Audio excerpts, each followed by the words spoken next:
Um, Paul, we spoke about Paul last time. It was just a couple of days after he had passed when we spoke, and the his wife, Darla, the daughter Megan, um, have been struggling with, which I'm sure is not uncommon, but uh, Darlene, I mean, Darlene's still on my mind. Darla had to dig through a whole bunch of stuff. All the financials. Paul took care of all that. Come to find out, there was no life insurance. There was nothing. In fact, she said they're in a mound of debt. And Paul owned his own business, but it was kind of like just fly by night stuff. You know, um, barely making ends meet type of deal. Megan wants to ask her daddy, how does her and her mom deal with the financial struggles that they have now? They're not blaming him. They know that it is what it is, and they have to deal with it. They just need to know. They want a message from him on how to more easily deal with it, or if there's something they should know that they may not Okay, know. so this is Darla and Megan, and they're connecting with Paul. Yes, Paul's the Okay, dad, Darla's the mom, Megan's the daughter. okay, okay. Just so I have like just the shape of the wavelength correct. I know that sounds really weird, but Okay. just how the connection occurs. I'm going to listen for just a couple seconds here and see what Paul can share. And of course, as you know, each time I channel, I don't remember what we discussed the time before. Right. So he may come through and validate his presence um, once again just by sharing whatever he wants about himself.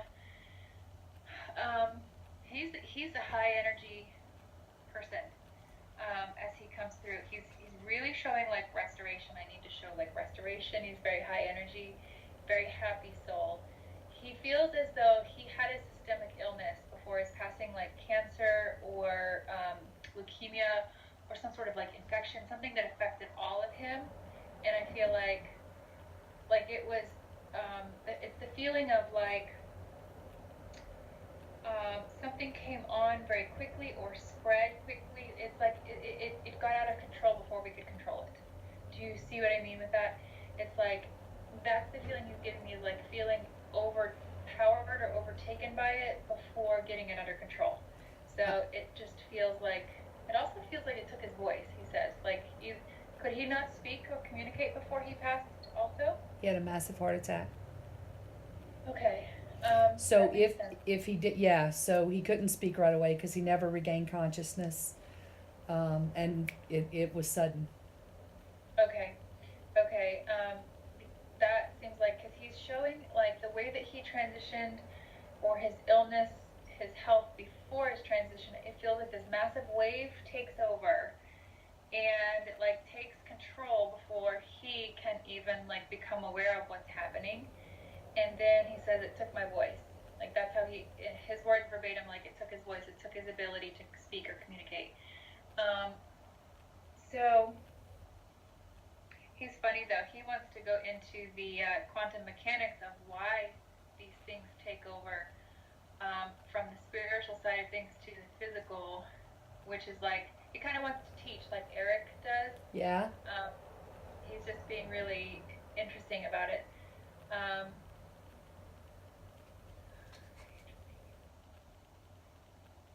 oh wow, he's just saying he's just kind of bringing perspective. He's saying never really thought about it like this, but when it's your time to transition, he says the soul surrenders much sooner than the body does. Mm-hmm. And that's what he felt. That's where he was with the process. His soul surrendered into the transition before his body did. Um, so it's like he knew, but he didn't know. He knew in essence, but not in intellect. Okay. Um, with the money, with the finances,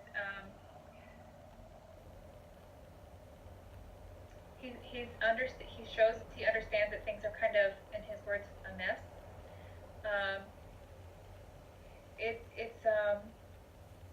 he's also acknowledging feeling like when one thing is unraveled, it leads to like two or three more things to unravel. So he's realizing, like, how sloppy he was, he says, with things, like how messy he was with running his own business or even taking care of finances. He was just very much sort of in the moment with it, and not so much in like planning for future financial status or anything like that. He's the type that would just, like, if a bill came in, he would take care of it then and there, instead of, like, I don't know, like forecasting finances, if that makes Right. sense. Yep. That's what I meant when I say fly by night. Yeah, yeah. So he's whatever there is to sell. I don't know if it's his business or if there's properties or items. He's showing like selling stuff, like getting rid of things, getting rid of burden, selling burden. That's the feeling that he's giving me. Do you think that he wants them to sell the business? Because Yeah. he does. Without a shadow of a doubt, I can say yes, because I feel like it is causing so much stress here and illness here for them. When he says illness, he's just another word for stress. Uh-huh. Stress obviously turns into illness, but it's causing a lot of disarray, chaos, he says, and he's kind of like showing them selling it all together to come out from under not just like financial debt, but just having to deal with the headache, because he understands. He says, I know I didn't leave anything in order, and they don't have to put anything in order so much in order to sell it, and if they sell it. Okay.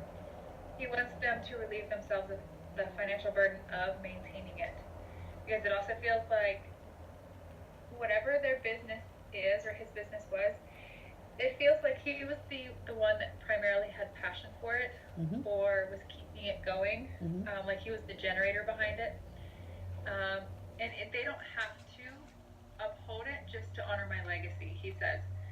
The way they love me. Okay, ask him about little Paul. My legacy.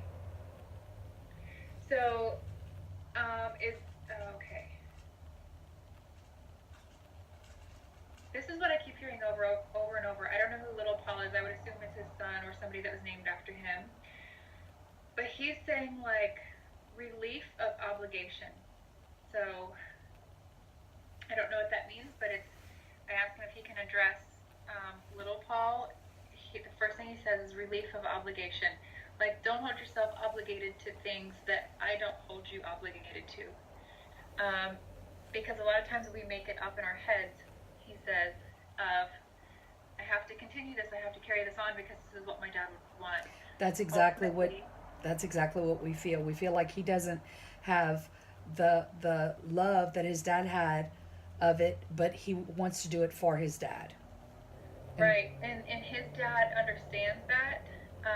He understands that he was the only one, pretty much, that had the love and passion for what he was doing, and that's okay. He says he wants his family to know that if your heart's not in it and you're not passionate about it, don't keep yourself there. Ultimately, you'll make yourself sick, because it's like living a false reality, living a false life. And I think this is where he keeps saying to Paul, little Paul, you're not obligated. You're not obligated. Like relief of obligation. So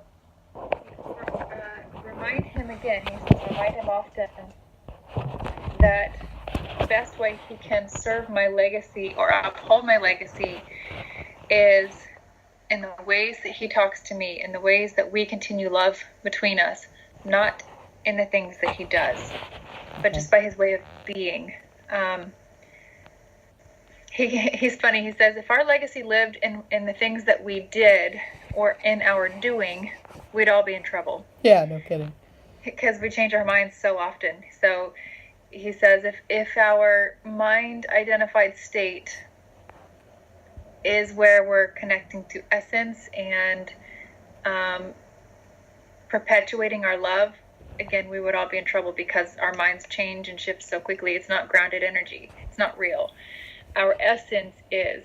So If his heart is telling him to sell it all and do something else, do it, he says. He's like, wipe the slate clean, be done with it.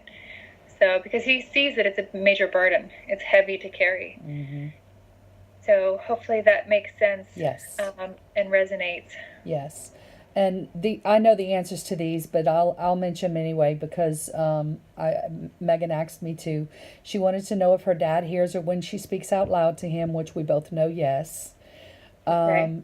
And is he with them when they travel places, which I know is yes too. But if Paul Right. wants to just add to that. Sure. He says he's talking as if he's talking directly to Megan. He says, I hear you. And it's so sweet because he's showing me this image of like as if her hands were like this. So saying like, I hear you when you talked, and he's right in front of her. He says like, I hear you here when you talk to me here. And he's like, but I also hear you right here. And he's like touching her chest, and he's talking about, I hear you in the deep silence of your own heart as well. So the things you think about, he says, I hear you. The things you talk about, I hear you. So he wants her to know, first of all, that he hears her inside and outside. He also wants her to know she must have done, like in her own time or in her own privacy, she must have done some sort of tribute to him, whether it was like a letter or some sort of gesture that she does to keep her father close. He is seeing this tribute that she does for him. Was he cremated? You know what? I'm not sure. I'm not sure. I know it was a closed casket. No, there was a casket, so maybe not. I'm not sure, Kim. Okay. Maybe he was cremated after? I would assume that he wasn't. So this could be for others that have come through, Vicky, or anybody else. I'm definitely seeing cremains. So somebody coming through that was cremated, laid to rest that way. Okay. So just we can hold that thought. But I think what's important for Megan to know and understand is she's never outside of her father. She's never in a place that he can't be, in the heart, in the mind, and physically. And she's never,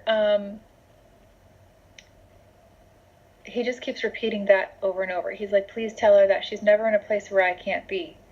So he can be with her all the time, anytime, everywhere. So that includes, yes, if they were to travel, he's always connected to them in essence.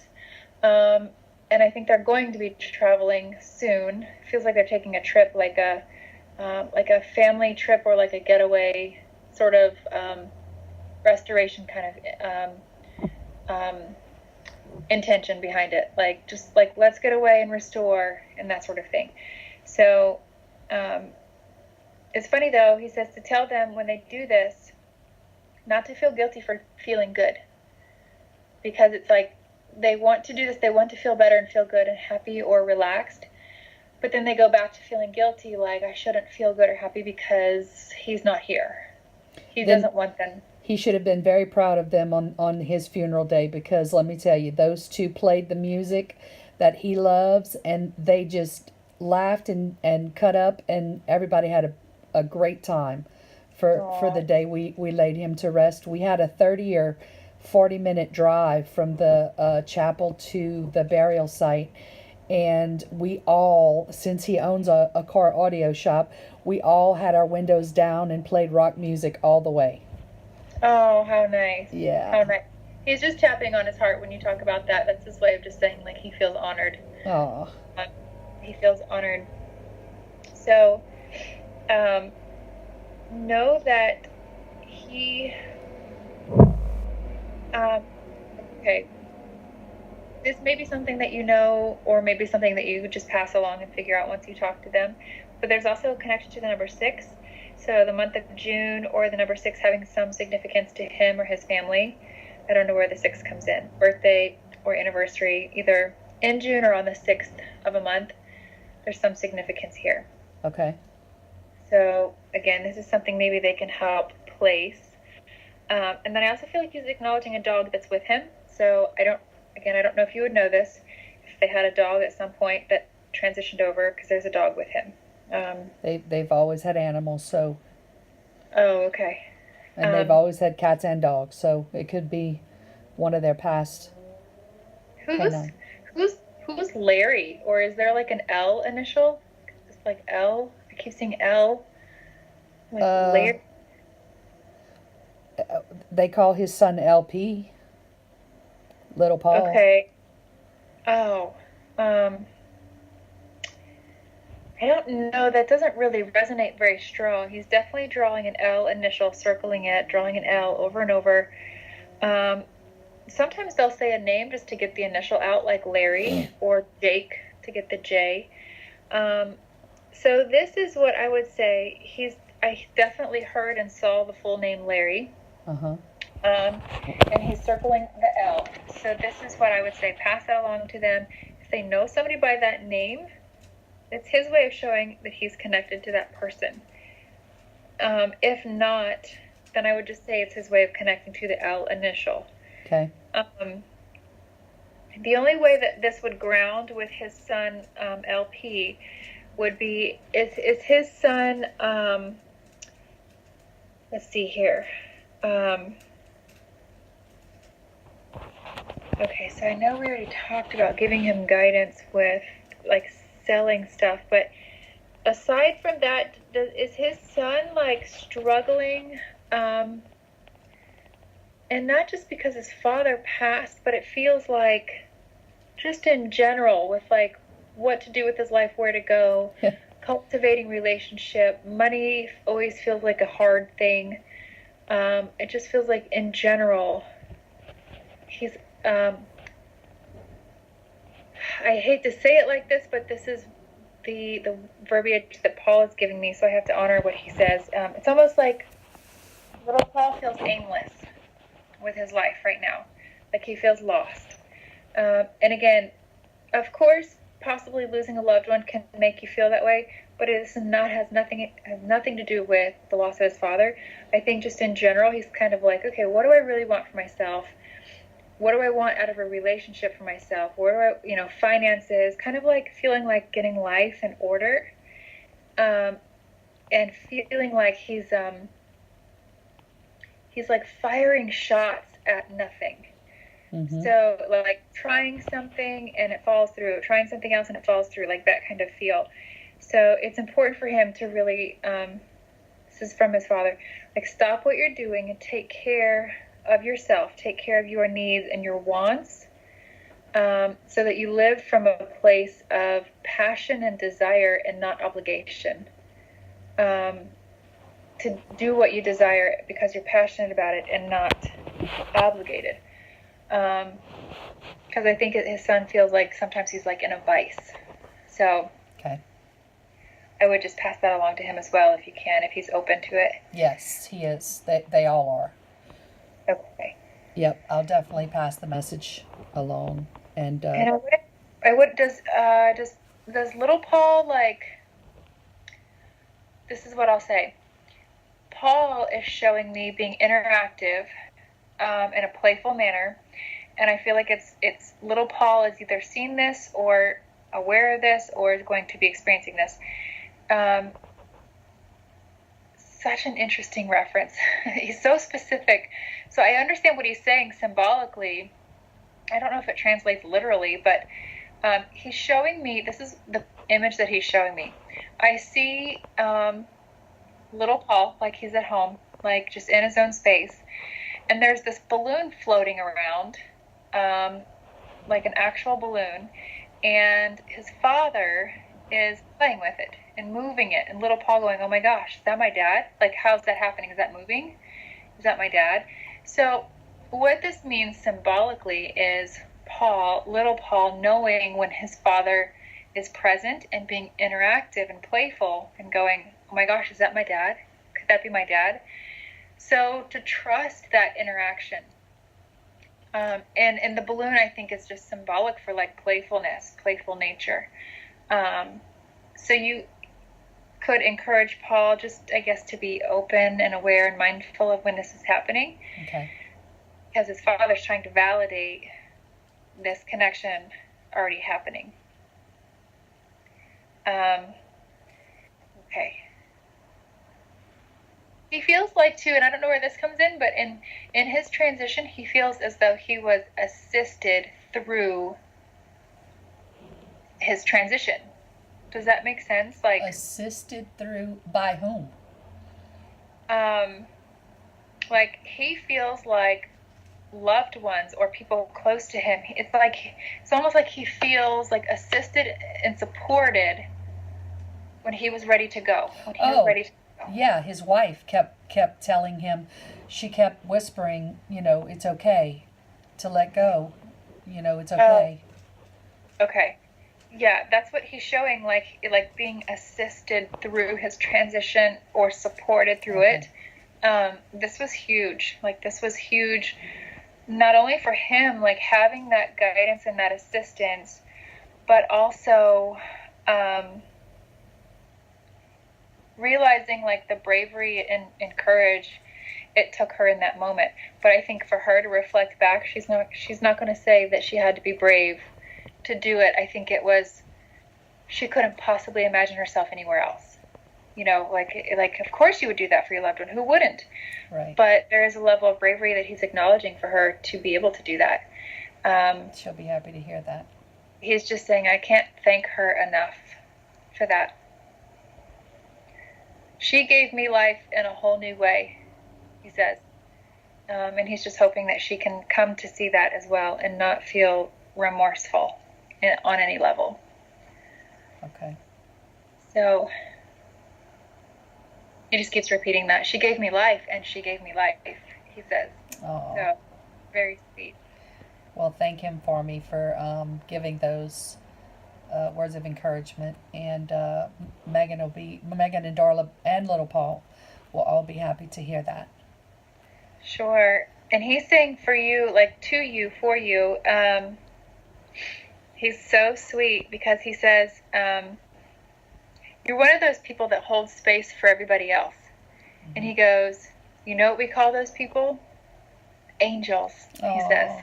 So just know that he sees you this way, just as angelic divine guidance for those around you. Because it's like you hold space for them, for their growth, for their recovery, without any attachment. That's all you do is like, I'm here for you, without any attachment. No conditions. And, yes, exactly. Unconditional love. And he goes, we call those people angels. And he's winking at you, smiling. He's like, so he's really acknowledging who you are and where you're at with your own essence and enlightenment. And he wants you to know that the things you do don't go unnoticed. So he's acknowledging you in your expansion, in your enlightenment, and thanking you. Oh, you're welcome, and I'm grateful to be where I am in my growth. He says he's kind of like, he says you're the voice. You don't know it, but you are the voice for many of us. He says, like you're holding space. You're their voice. That's that's my goal. That's what makes me feel so good, to know that I can be the voice for them. Yeah. So know that he's in deep, immense gratitude to you for this, because you're his voice, but you're also support. You're the foundation for his family right now. Like you're a strong place for them to land. Oh. So thanking you. You're welcome. Thank him for being here. He's like, thank yourself. You're the one that called me in. Yeah, well, tell him he's being chatty Charlie now. We need to move on. Yeah, it's funny. He is, because he is being very chatty, and he's also like trying to push Eric through, and Eric's coming forward, but kind of like letting you ask questions first. And yeah, well, Eric's on my list. I've got a list, and I know we don't have much time. I just want to tell Eric that I loved him. Daddy, I'm sure my dad's there. Does Eric have anything for me? Because my main thing that I wanted to know is if Eric brought through one time that I had a reading with you that I was, one of my past lives was an Egyptian male. I prefer to reincarnate as a male, but I want to know in any of my past lives, have I been someone famous? Someone that I could get a name of and look up. Oh, interesting. First thing is, Eric is, for some odd reason, he's offering you a box of chocolates and like soda, like pop.